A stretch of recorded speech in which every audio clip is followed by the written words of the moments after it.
Well, good morning, Internet. It's almost the last day of my tour, my 2024 West Off-Road, and I decided I'd stop here at pretty much a famous spot.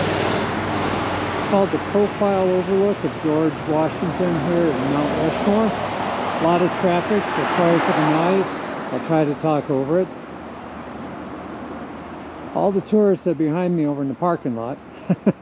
I'm not being snarky, but they just are. They're the ones that just want a picture of the profile. But what a lot of people don't do is they don't stop and look, and I know you're expecting it, they don't stop and look at the rocks.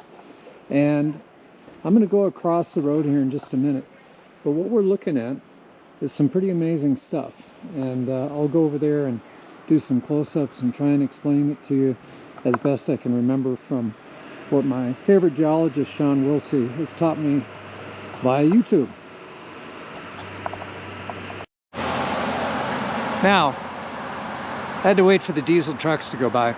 So what you're seeing up there, these formations, this is what's called igneous rock. It's granite that was formed, well, under the earth and pushed up as part of the tectonic process.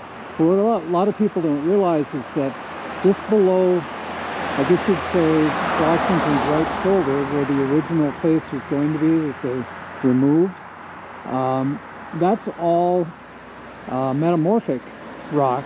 So basically what happened is over time, you know, in different pressures and volcanic processes, it melted, reshaped, and basically made the rock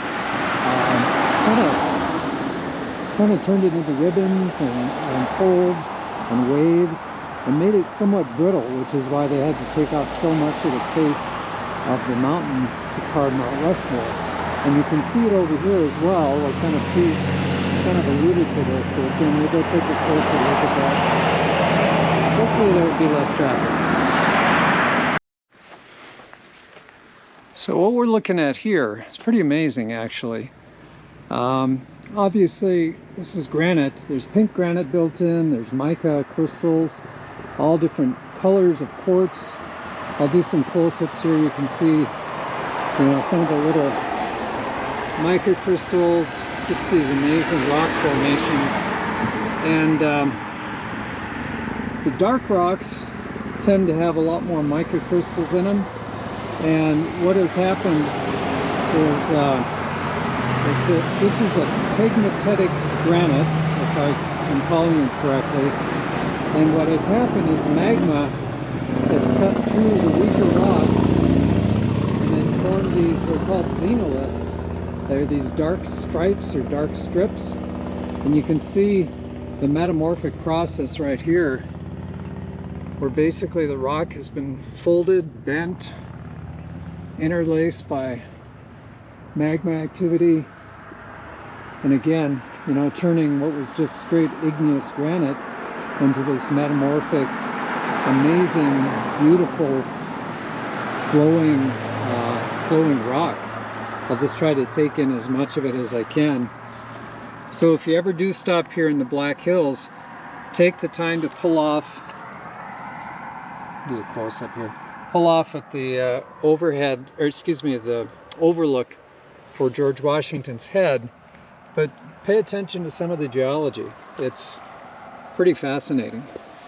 And there's something about just being able to touch the rock too that gives you a whole different sense and connection and contact with what is here.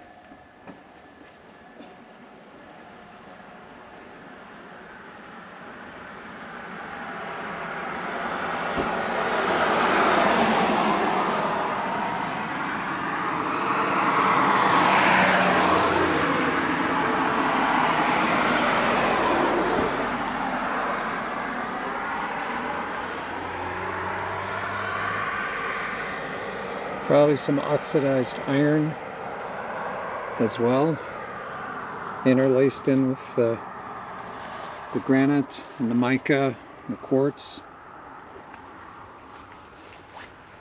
This is quite an amazing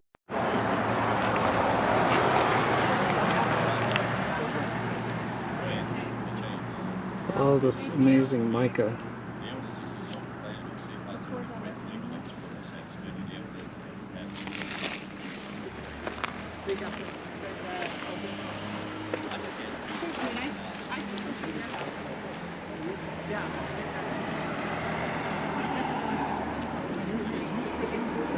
Beautiful quartz granite.